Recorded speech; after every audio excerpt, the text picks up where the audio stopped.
திட்டரடியும் எடுத்தரடியும் சிவனடி தோன்றினரடி அப்படின்னு சொல்லுவாங்க. இது எந்த மண் அப்படின்னு பார்த்தீங்கன்னா திருவண்ணாமலை. திருவண்ணாமலையை பற்றிய ஒரு காணொலி தான் இன்றைக்கி நம்ம பார்க்க போகிறோம். காணொலியில் வந்து பார்த்திங்கன்னா கிரிவலம். கிரிவலத்துக்கு ரொம்ப முக்கியத்துவம். பௌர்ணமி கிரிவலம். ஏன் இந்த பௌர்ணமி கிரிவலத்தை வந்து நம்ம பௌர்ணமி அணி தான் போகணுமா? அதற்கு ஒரு நிகரான இன்னொரு நாள் இருக்காதா? இருக்குது. இன்னொரு நிகரான நாள் அப்படின்னு சொல்லி பார்த்தீங்கன்னாக்கா திங்கள் சென்ற திங்கள். பௌர்ணமிக்கு அடுத்து வர முதல் திங்கக்கிழமை. இந்த திங்கக்கிழமையில் போகும்போது திரு அண்ணாமலையார் மட்டும் நம்ம இந்த கிரிவலத்தில் நம்ம வணங்காமல் உடன் திரு அண்ணாமலையுடைய பிரதியாக இருக்கக்கூடிய முருகப்பெருமானையும் சேர்ந்து நம்ம வணங்கத்துக்கான முழு பலனையும் நம்ம அடையலாம். பார்த்தீங்கன்னா திங்கள் செவ்வாய் 2 நாட்களும் இதில் வந்து கிரிவலம் நாம் செய்வோம். இதை பற்றிய காணொலி தான் இப்போ நம்ம பார்க்க போகிறோம். அதுக்கு முன்னாடி வந்து பார்த்தீங்கன்னா சைவத்தமிழ் நேயர்கள் அனைவருக்கும் மற்றும் அடியார் பெருமக்களுக்கும் எளியனுடைய முதற்கண் வணக்கத்தை தெரிவித்துக்கொண்டு இந்த காணொலியை நம்ம பார்க்கறதுக்கு போகலாம்.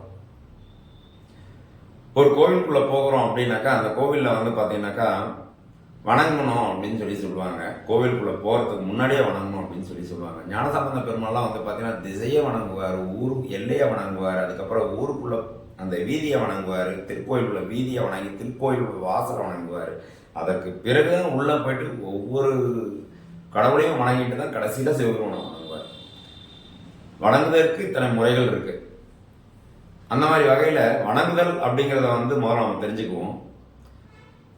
நம்ம ஊரை வணங்க வேணாம். நம்ம ஊருக்கு வெளியிலேருந்து பார்க்கக்கூடிய அண்ணாமலையார் முதல்ல வணங்கிடுவோம்.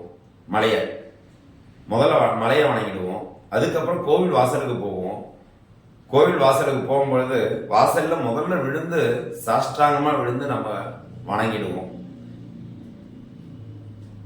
பெண்களாக இருந்தால் 5 அவயங்கள் போடும்படியாகவும், ஆண்களாக இருந்தால் 9 அவயங்கள் போடும்படியாகவும் நம்ம சாஷ்டாங்கமாக விழுந்து சுவாமியை அதாவது இந்த கோவிலுக்கு என்னை வர வைக்கிறதுக்கு இந்த அருளன் எனக்கு கொடுத்தியே கடவுளே அப்படின்னு சொல்லி முதல்ல சுவாமிக்கு நன்றி சொல்லி அந்த கோபுர வாசலில் விழுந்து கும்பிட்டு தான் நம்ம அந்த கோயிலுக்குள்ளேயே நுழையணும். ஏன்னா அந்த மலையை நம்ம பார்க்கறதுக்கும் அந்த மண்ணை நம்ம மிதிக்கிறதுக்கும் அந்த சுவாமியுடைய அருள் இருந்தால் மட்டும்தான் நம்மளால் அந்த பணியே நம்மளால் பண்ண முடியும். ஸோ அந்த வகையில் இந்த முதல் நன்றி சொல்லி நம்ம உள்ள நுழையணும். உள்ள நுழைஞ்ச உடனே முதல்ல எடுத்தோடனே இடது பக்கத்தில் வந்து பார்த்தீங்கன்னாக்கா முருகப்பெருமான் வந்து பார்த்தீங்கன்னாக்கா அன்னைநாதருக்கு கம்பத்து நாயனாராக காட்சி அளிக்கின்ற ஒரு இடம். அங்கே போய் நம்ம முருகப்பெருமானை வணங்கிடுறோம். அதற்கு பிறகு வந்து பார்த்தீங்கன்னா ரமணர் தவம் செஞ்ச இடம் இருக்குது ஆயிரங்கால் மண்டபத்தில். அங்கே நம்ம போய் வணங்குறோம். அதற்கு பிறகு வந்து பார்த்தீங்கன்னா ஆஸ்தான நந்தி, பெரிய நந்தி, நந்தியம்பெருமானை நம்ம கண்டிப்பாக வணங்கணும். அந்த நந்தியம்பெருமானை வணங்குறதுக்கு முன்னாடி பலிப்பீடம் இருக்குது.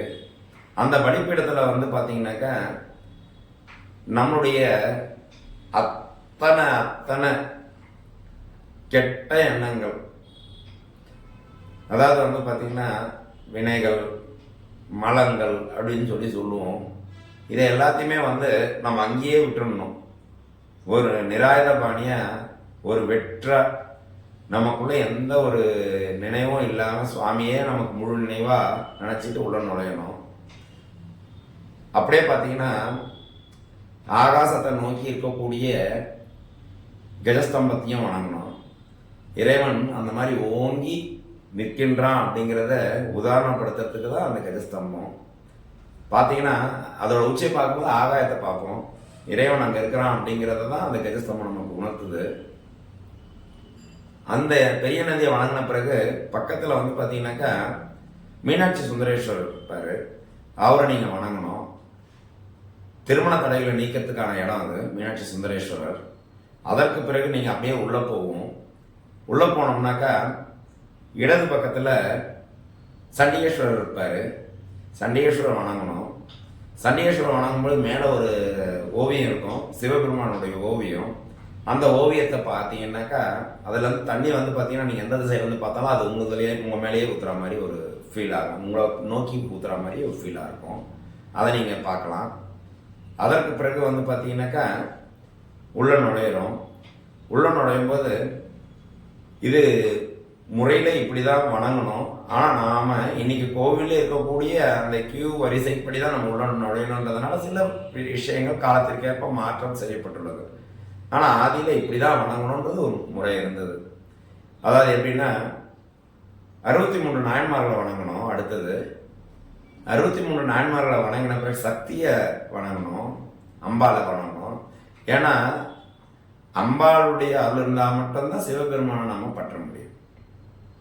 ஸோ அதனால் சக்தியை வணங்கணும்.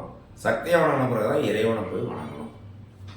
இதுக்கு அடுத்தது வந்து பார்த்தீங்கன்னா இறைவனை வணங்கிட்ட பிறகு திருவண்ணாமலை கோயிலை பொறுத்த வரைக்கும் வெளில வந்தீங்கன்னா நவகோபுர தரிசனம்னு ஒன்று இருக்குது. அதை பார்க்கணும்.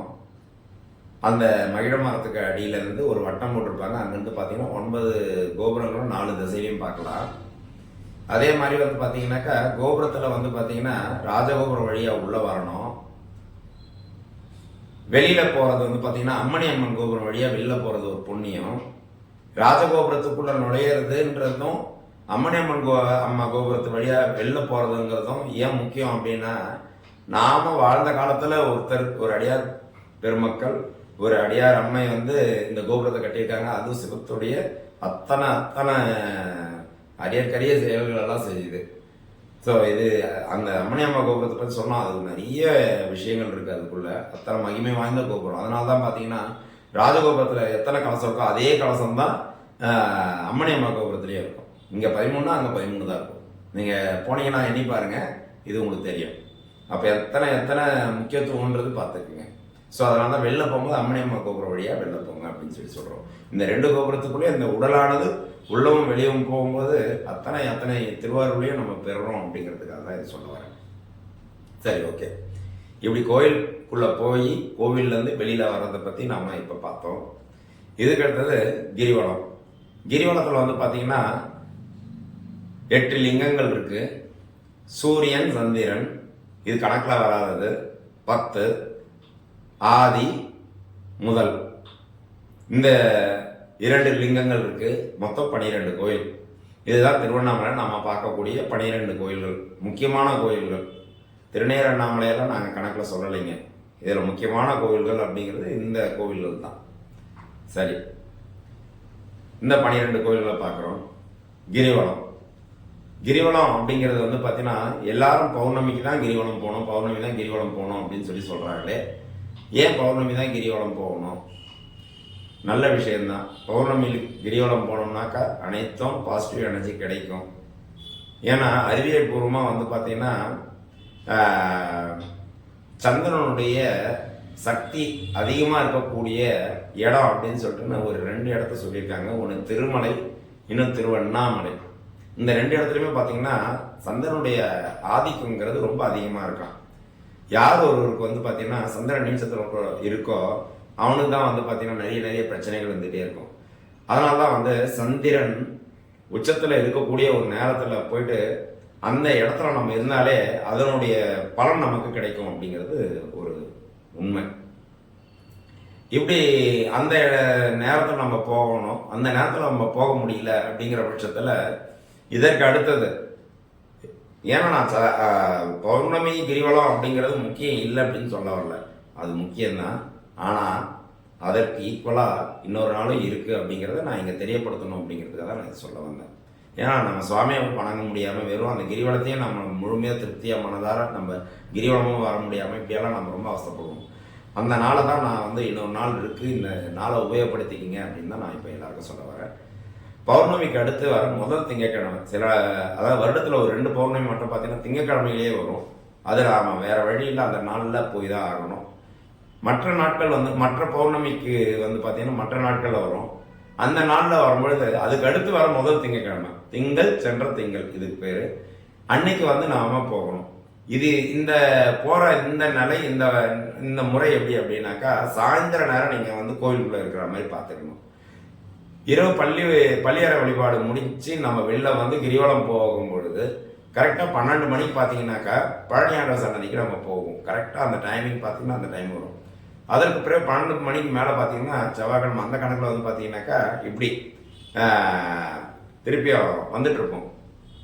ஸோ திங்கள் செவ்வாய் 2 நாட்கள், அதாவது காலையில் பார்த்தீங்கன்னா 4 மணிக்கு நம்ம கிரிவலத்தை கம்ப்ளீட் பண்ணுற சமயத்தில் அது செவ்வாய்க்கிழமையாக இருக்கும். கிரிவலம் ஆரம்பிக்கும் போது திங்கக்கிழமையாக இருக்கும். ஸோ இந்த 2 நாளுமே வந்து நம்ம அதுக்கு உண்டான நாட்டில் இருக்கும். இது இன்னொரு விஷயம் என்ன அப்படின்னா, ஏன் இந்த நாள் நம்ம முக்கியத்துவம் அப்படின்னா, இது வந்து பார்த்தீங்கன்னா ஒரு தேய்பிறை திங்கள். அதாவது நம்ம மனிதன் வந்து பார்த்தீங்கன்னா கடவுள்கிட்ட போகிறதுன்றதே வந்து பார்த்தீங்கன்னா நிறைய பிரச்சனைகளை தீர்க்கணும் அப்படிங்கிறதுக்காக நம்ம போகிறோம். இந்த பிரச்சனையை தீர்க்கறதுக்கு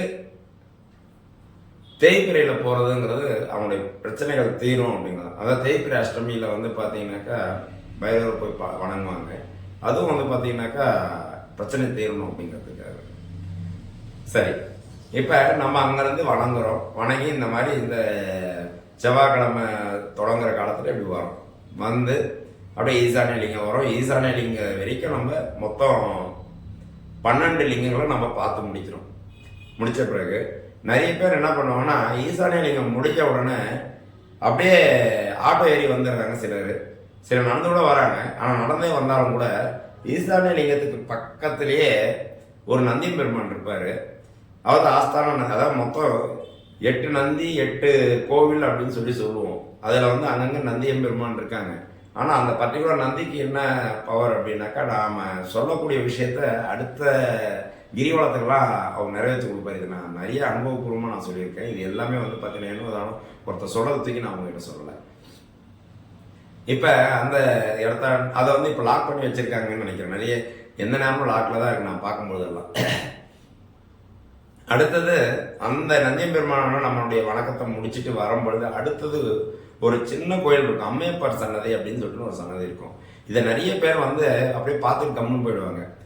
அதாவது வந்து லிங்கமேனியாக பார்த்தா நம்ம கடவுளை வந்து பார்த்தீங்கன்னா அம்மையப்பராக நம்ம ஒரு இடத்துல பார்த்து வணங்கிட்டு தான் போகணும். அதுவும் வந்து பார்த்தீங்கன்னா கணவன் மனைவியாக வந்தவங்க வந்து பார்த்தீங்கன்னா கண்டிப்பாக வந்து அங்கே வணங்கிட்டு தான் போயே ஆகணும். இது நிறைய பேருக்கு வந்து இந்த விஷயம் தெரியாமல் கம்முன்னு போயிட்டே இருப்பாங்க. அருளல் அப்படிங்கிற நிகழ்ச்சி வந்து அம்மையப்பர் அப்படிங்கிற அந்த பெருமானை பார்க்கும்போது அருளல் அப்படிங்கிற நிகழ்ச்சியானது நமக்குள்ள நடக்கும். நாம் என்ன வணங்குறோம், நம்ம என்ன தேவைக்காக நாம் வந்திருக்கிறோம் அப்படிங்கிறத சுவாமி வந்து நம்மளை நோக்கும் பொழுது நமக்கு என்ன தேவையோ அதை அவர் கொடுப்பார். நான் நீ வேண்டணுன்ற அவசியம் கிடையாது. வேண்டாத்தக்க அறிவோனி வேண்டும் அயன்மார்க்கு அறிவோனி. ஸோ அந்த மாதிரி நீ என்ன எனக்கு தரணும் அப்படிங்கிறது உனக்கு தெரியும். அது எப்போ தரணுன்றது உனக்கு தெரியும். அது எவ்வளோ தரணுங்கிறது தெரியும். நான் கேட்டு நீ ஒன்றும் எதுவும் எனக்கு தரப்போதில்லை. திருவாசகத்தில் சொல்லியிருக்கு. ஸோ அதை எப்போ எங்கே எவ்வளோ தரணும் அப்படிங்கிறது தெரியும். இதையெல்லாம் நாம் வாங்கிக்கிட்டு திருப்பி ராஜகோபுரத்துக்கு வரோம். ராஜகோபுரத்தில் வந்த பிறகு இந்த கிரிவலத்தை நல்லபடியாக முடித்தோம் அப்படின்னு சொல்லிட்டு கோபுரத்து வாசலில் நம்ம விழுந்து கும்பிட்றோம். விழுந்து கும்பிட்ட உடனே அப்படியே இந்த பக்கம் இடது பக்கத்தில், அதாவது உள்ள நுழையிற பக்கத்தில் பிரம்மனுடைய சிலை இருக்கும். அங்கே வந்து உக்காரணும். நம்மளுடைய தலையெழுத்து இந்த கிரிவலம் போய் வந்ததுனால கெடுதல் இருந்தால் அதை மாற்றி எழுதக்கூடிய இடம் அங்கே தான். அவர் பணியே அதுதான். ஒவ்வொரு அடியாரும் வந்தாங்க கிரிவலம் சுற்றினாங்க, வந்து இந்த இடத்தான உக்காருவாங்க. உக்காந்தாங்கன்னா அங்கே பிரம்மனுடைய சிலை இருக்குது. நிறைய பேருக்கு தெரியாது, பிரம்மனுடைய சிலை அங்கே இருக்குது. அவர் வந்து பார்த்தீங்கன்னா நம்மளுடைய தலையெழுத்தை மாற்றி எழுதுவார். பலன் உடனே கை மேலே பலன், கிரிவலத்துக்கான பலன் கை மேலே இருக்கு. இப்படி நாம் கிரிவலம் ஏன் போகிறோம், எதுக்கு போகிறோம் அப்படிங்கிறத எல்லாத்தையும் தெரிஞ்சு நாம் செய்யணும். அதே மாதிரி கிரிவலத்தில் வந்து பார்த்தீங்கன்னா இந்த பேசிக்கிட்டு போகிறது அப்படிங்கிறது கண்டிப்பாக இருக்கவே கூடாது. குழுவாக போகிறீங்களா, தேவாரம், திருவாசகம், திருப்புகழ் இது எல்லாத்தையும் வந்து பார்த்தீங்கன்னாக்கா எல்லாரும் சேர்ந்து பாடிட்டு போகலாம். பாடிட்டு போகிறதுனால நடையும் கொஞ்சம் அதிகமாக இருக்கும். அதே மாதிரி பார்த்தீங்கன்னா எண்ணமும் முழுமையாக கடவுளுடைய பாதத்தில் இருக்கும். ஸோ இது ரொம்ப முக்கியம். தனியாக போகிறீங்களா, எல்லாம் செல்ஃபோனும் கையில் தான் வச்சுட்டு இருக்கிறோம். செல்ஃபோனில் கண்டிப்பாக ஒரு தேவாரம், திருவாசகம், திருப்புகழ் இருக்கும். காதில் வச்சுருங்க. இறை சிந்தனையோடு போங்க. எந்த சிந்தனையுமே வேண்டாம். இன்றைய காலத்துக்கு ஏற்ற மாதிரி நாமும் கொஞ்சம் பார்த்துக்கலாம். திங்கள் சென்ற திங்கள் கிரிவலத்தை பற்றி நாம் இந்த காணொலியில் முழுமையாக பார்த்துருக்கோம். பௌர்ணமி கிரிவலம் எல்லாரும் போயிட்டு வாங்க.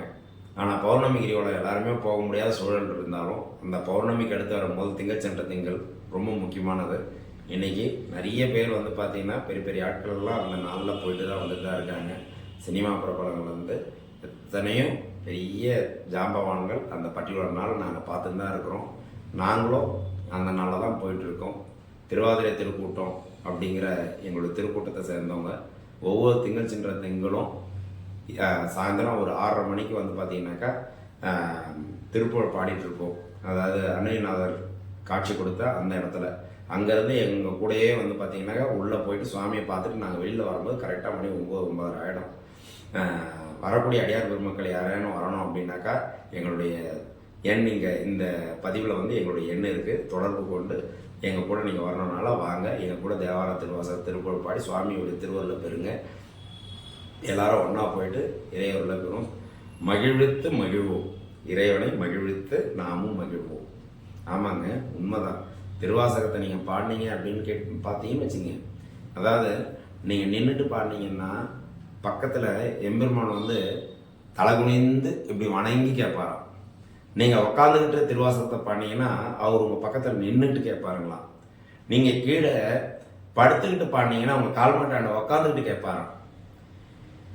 வணங்கி நீங்கள் பாடினீங்கன்னா அவர் தன்னை மறந்து அத்தனை ஆடலோடு அவர் ஆடி பாடி அவர் மகிழ்வாராம்.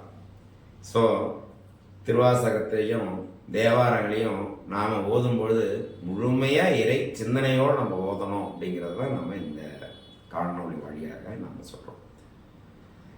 நன்றிங்க. இந்த காணொலியை பார்த்தது ரொம்ப நன்றி. நம்ம சேனல் பிடிச்சிருந்ததுனாக்கா லைக் பண்ணுங்கள், ஷேர் பண்ணுங்கள், உங்கள் திருக்கூட்டங்களுக்கு இந்த காணொலியை தெரியப்படுத்துங்க. அது மட்டும் இல்லாமல் இந்த சேனலை சப்ஸ்கிரைப் பண்ணுங்கள். மேலும் இந்த சப்ஸ்கிரைப் பண்ணுறதுனால நாங்கள் மேலும் மேலும் காணொலிகளை கொடுக்கறதுக்கும் அரிய தெரிஞ்சும் தெரியாத இருக்கக்கூடிய அத்தனை விஷயங்களையும் நாங்கள் உங்களுக்கு சொல்லிக் கொடுக்குறோம். நன்றி. உங்களுக்கு சேனல் பிடிச்சதுன்னா சப்ஸ்கிரைப் பண்ணுங்கள், லைக் பண்ணுங்கள், ஷேர் பண்ணுங்கள். நன்றி.